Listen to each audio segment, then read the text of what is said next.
Good morning everybody, welcome back to our channel. మనం ESR data ఎంట్రీలో part 1, part 2, part 3, 4, 5 కంప్లీట్గా అయిపోయినాయి.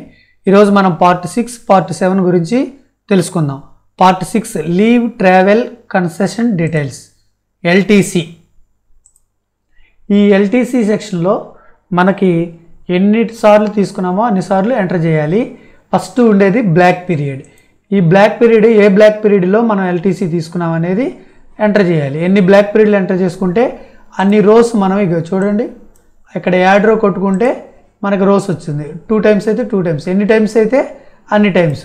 First ఏంటి, బ్లాక్ పీరియడ్ సెలెక్ట్ చేసుకోవాలి. తర్వాత ఆ బ్లాక్ పీరియడ్లో హోమ్ టౌన్ వెళ్ళామా లేదా ఎనీవేర్ ఏపీనా ఎనీవేర్ ఇన్ ఇండియానా, కంట్రీ అంటే ఇండియానే సెలెక్ట్ చేసుకోవాలి. తర్వాత లీవ్ అవైల్ చేసుకున్నామా లేదా ఆ టైంలో, ఎస్ ఆర్ నో.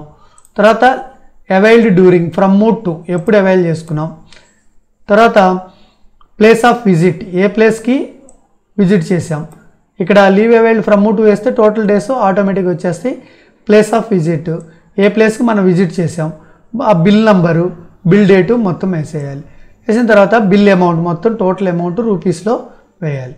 వేసిన తర్వాత ఫ్యామిలీ డీటెయిల్స్, అంటే ఎంతమంది సింగిల్గా వెళ్ళారా లేకపోతే ఫ్యామిలీ మెంబర్స్తో వెళ్ళారా. ఇక్కడ నేమ్ సెలెక్ట్ చేసుకోవాలి. మనకు పార్ట్ 1లో మా పర్సనల్ డీటెయిల్స్లో ఫ్యామిలీ మెంబర్స్ నేమ్స్ అన్నీ ఎంటర్ చేసి సేవ్ కొడతాం కదండి, ఆ నేమ్స్ అన్నీ ఇక్కడ డిస్ప్లే అవుతాయి. మనకు ఇప్పుడు ఒకళ్ళు సెలెక్ట్ చేసుకున్నాం. తర్వాత సెలెక్ట్ చేసుకున్న తర్వాత మీన్స్ ఆఫ్ ట్రాన్స్పోర్ట్, మనం బై రోడ్ వెళ్ళాం, బై ట్రైన్ వెళ్ళాం లేదా బై ఎయిర్ వెళ్ళామా అంటే ప్లేన్ మీద సెలెక్ట్ చేసుకోవాలి. సెలెక్ట్ చేసుకున్న తర్వాత ఇది ఒక ఫ్యామిలీ మెంబర్, ఒకళ్ళు వెళ్తే, ఇద్దరు ముగ్గురు వెళ్తే ఇక్కడ చూడండి ఫ్యామిలీ డీటెయిల్స్లో ప్లస్ కొట్టగానే ఫ్యామిలీ రోస్ పెరుగుతాయి. అప్పుడు మన ఇక్కడ ఏంటంటే ఫ్యామిలీ డీటెయిల్స్ నేను సేవ్ చేసి లేవు, సేవ్ చేసి ఉంటే మనకు ఆ ఫ్యామిలీ మెంబర్స్ నేమ్స్ అన్నీ వచ్చేస్తాయి. సెలెక్ట్ చేసుకుని మనం ఎంటర్ చేసుకున్న తర్వాత మనకి శాంక్షన్ ఆర్డర్ ఉంటుంది కదా, ఆ ఆర్డర్ అప్లోడ్ చేయాలి. అప్లోడ్ చేసిన తర్వాత ఒక ఎల్టీసీ అయిపోతుంది. రెండో ఎల్టీసీ చేసేటప్పుడు యాడ్ రో కొడితే ఆటోమేటిక్గా సేమ్ కాలమ్స్తో మన కింద వచ్చేస్తాయి. సేమ్ ఇదే విధంగా ఫిల్ చేసుకోవాలి. దీంతో ఎల్టీసీ అయిపోతుంది. మనకి next interest bearing advanced details. Interest bearing advances డీటెయిల్స్లో house building advance repair 1, repair 2 అంటే 2 రిపేర్ల వరకు మనకి హౌస్ బిల్డింగ్ అడ్వాన్స్ ఇస్తారు. అందుకని motor car advance or motor cycle advance, computer advance, marriage advance, festival advance or festival advance, APGLI loan గురించి ఉంటాయి. మనం వీటిలో ఎన్ని లోన్స్ అయితే తీసుకున్నామో మనం అన్నిటి గురించి వాటి sanction order details, amount sanction details, amount మనం శాంక్షన్ అయిన దాంట్లో ఎంత డ్రా చేసాం, అమౌంట్ ఎంత రికవర్ చేసాం, దాంట్లో బ్రేక్స్ ఉన్నాయా రికవరీలో, తర్వాత క్లియరెన్స్ సర్టిఫికేట్, ఇవన్నీ రెడీగా పెట్టుకోవాలి మనం. ఇక్కడ మనకి ఇవన్నీ ఒకటి కంటే ఎక్కువ మనం అడ్వాన్సెస్ తీసుకుని ఉన్నట్లయితే ఇక్కడ యాడ్ రో కొట్టుకోవాలి. ఫర్ ఎగ్జాంపుల్ ఇప్పుడు ఫస్ట్ ఈ హౌస్ బిల్డింగ్ అడ్వాన్స్ తీసుకున్నాం అనుకోండి, దాన్ని శాంక్షన్ ఆర్డర్ వేయాలి, శాంక్షన్ ఆర్డర్ డేట్ వేయాలి, తర్వాత శాంక్షన్ ఆర్డర్ కాపీ అప్లోడ్ చేసేయాలి. తర్వాత ఫార్మాలిటీస్ ఫుల్ఫిల్డ్ సర్టిఫికేట్ అని ఉంటుంది, అది మన లోన్ అడ్వాన్స్ శాంక్షన్ అయ్యేటప్పుడే ఉంటుంది. ఆ ఫైల్ని అప్లోడ్ చేయాలి. అయిపోయిన తర్వాత ఇప్పుడు మనం వెంటనే రెండో హౌస్ బిల్డింగ్ అడ్వాన్స్ రిపేర్ తీసుకున్నాం అనుకోండి, ఇక్కడే రిపేర్ ఎంటర్ చేసుకోకూడదు. ఇప్పుడే first house building advance sanction order details enter చేసిన తర్వాత దానికి సంబంధించే హౌస్ బిల్డింగ్ అడ్వాన్స్ ఇక్కడ ఎంటర్ చేసి తర్వాత దానికి సంబంధించే అమౌంట్ శాంక్షన్ డీటెయిల్స్లోకి వెళ్ళాలి. వెళ్ళిన తర్వాత దాంట్లోనే ఇక్కడ మనం సేవ్ కొట్టామనుకోండి, ఇవన్నీ ఎంటర్ చేసుకుని సేవ్ కొట్టుకున్నాం అనుకోండి, ఇక్కడ అమౌంట్ శాంక్షన్ డీటెయిల్లో శాంక్షన్ టైప్లో ఆటోమేటిక్గా ఇక్కడ మనం ఏదైతే శాంక్షన్ ఆర్డర్ డీటెయిల్స్ దేని యొక్క ఎంటర్ చేసామో అవి ఇక్కడ మనకి వచ్చేస్తాయి. అంటే దాన్ని సెలెక్ట్ చేసుకోవాలి. సెలెక్ట్ చేసుకుని దాని sanction order number and date, తర్వాత పర్పస్, దేనికి పర్పస్ చేసాము, దేనికి మనం తీసుకున్నాం అనేది ఆ పర్పస్ ఎంటర్ చేయాలి.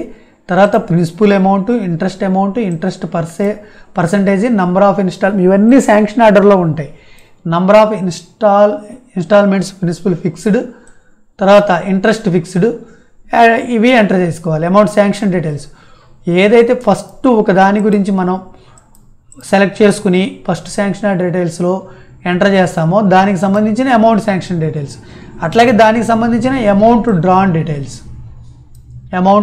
డీటెయిల్స్, దాంట్లో శాంక్షన్ అడ్వాన్స్ టైప్ అన్నప్పుడు మనకు ఫస్ట్ ఏదైతే ఉంటుందో అదే, తర్వాత ఆర్డర్ నెంబర్, ఆర్డర్ డేటు, తర్వాత voucher number, voucher date, draw చేసిన voucher number, voucher date, amount వేసుకోవాలి. తర్వాత అమౌంట్ రికవర్డ్, ఎంత అమౌంట్ రికవర్ అయిపోయింది, ఎన్ని ఇన్స్టాల్మెంట్స్లో, ఇక్కడ ఉన్న కాలమ్స్ అన్నీ advance type, order number, date, తర్వాత principal amount recovered, total interest amount recovered, number of instalments, last instalment recovered year, last instalment ఏ ఇయర్లో రికవర్డ్ అయింది, అట్లాగే ఆ మంత్. తర్వాత బ్యాలెన్స్ జీరో అయిపోవాలి మనకి. తర్వాత బ్రేక్స్ ఇన్ రికవరీలో ఏమన్నా బ్రేక్స్ ఉన్నట్లయితే అది దాని గురించి ఇక్కడ ఎంటర్ చేయాలి మొత్తం. ఏ advance, sanction order, sanction date, ఆ బ్రేక్స్ ఎక్కడి నుంచి ఏ డేట్ వరకు ఉన్నాయి, ఒకటి కన్నా ఎక్కువ ఉంటే యాడ్రో కొట్టుకోవటమే, ఎంత అమౌంట్ ఉంది. తర్వాత క్లియరెన్స్ సర్టిఫికేట్, మొత్తం లోన్ మొత్తం అడ్వాన్స్ మొత్తం కంప్లీట్ అయిన తర్వాత శాంక్షన్ ఆర్డర్ నెంబర్ డేట్ వేసి అడ్వాన్స్ టైప్ సెలెక్ట్ చేసుకుని ఆ క్లియరెన్స్ చూస్ ఫైల్ మీద క్లిక్ చేయగానే మనకి సిస్టంలోకి వెళ్ళిపోతుంది. మనం ఎక్కడైతే మనం వరుసగా సేవ్ చేసుకుని ఉంటామో డాక్యుమెంట్స్, ఆ డాక్యుమెంట్స్లో నుంచి క్లియరెన్స్ సర్టిఫికేట్ అప్లోడ్ చేయడం. ఇలా ఒక అడ్వాన్స్ గురించి మొత్తం అన్నీ కంప్లీట్ చేసుకుంటూ రావాలి. తర్వాత మళ్ళీ రెండో అడ్వాన్సు, అట్లాగే ప్రతిదీ ఇక్కడ ఎన్ని రకాల అడ్వాన్సెస్ ఉన్నాయో ఏపీజేఎల్ఐ లోన్ కానీ, ఇక్కడ మన వాళ్ళు ఫ్యాప్టో వాళ్ళు ఏపీజేఎల్ఐ లోన్ వేరే చోటకు మార్చమన్నారు, వేరే పార్ట్లోకి అడ్వాన్సెస్ టైప్లో తీసేయమన్నారు. కాకపోతే ఇక్కడే ఎంటర్ పెట్టారు, ఎందుకంటే ఏపీజేఎల్ఐకి కూడా ఇంట్రెస్ట్ మనం కడుతున్నాం. అది గతంలో అయితే ఇంట్రెస్ట్ కలెక్ట్ చేయలేదు కానీ రీసెంట్గా ఇంట్రెస్ట్ ఏపీజేఎల్ఐ కలెక్ట్ చేస్తున్నాడు. అదేవిధంగా ఫెస్టివల్ అడ్వాన్స్ కూడా అసలు పూర్తిగా తీసేయమన్నారు, తీసేయలేదు. చూద్దాం, ఉంటే ఓకే, ఎంటర్ చేసుకోవటం, తీసేస్తే భవిష్యత్తులో తీసేసుకోవటం. ఇది శాంక్షన్ ఆర్డర్, ఇది ఇంట్రెస్ట్ బేరింగ్ అడ్వాన్సెస్ డీటెయిల్స్. ఇక్కడ మీకు దీంట్లో ఏమాత్రం డౌట్ ఉన్నా మీరు క్లియర్గానే ఉన్నారు కదండి.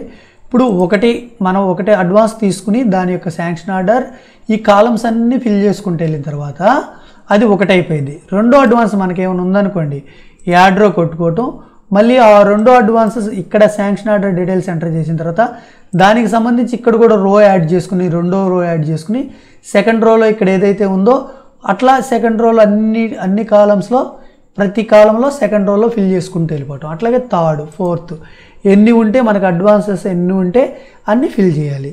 ఇంకా మీకు ఏమైనా డౌట్ ఉన్నట్లయితే కామెంట్ సెక్షన్లో కామెంట్ చేయండి, ఖచ్చితంగా రిప్లై ఇస్తాము. అదేవిధంగా ఈ వీడియో నచ్చినట్లయితే లైక్ చేయండి, షేర్ చేయండి. ఛానల్ ఇంకా సబ్స్క్రైబ్ చేసుకొని వాళ్ళు ఖచ్చితంగా సబ్స్క్రైబ్ చేసుకోండి. ఇలాంటి ఇన్ఫర్మేటివ్ వీడియోస్ ఎన్నో వస్తాయి. సబ్స్క్రైబ్ చేసుకున్న తర్వాత బెల్ ఐకాన్ కూడా ఖచ్చితంగా ప్రెస్ చేయండి. Thank you all.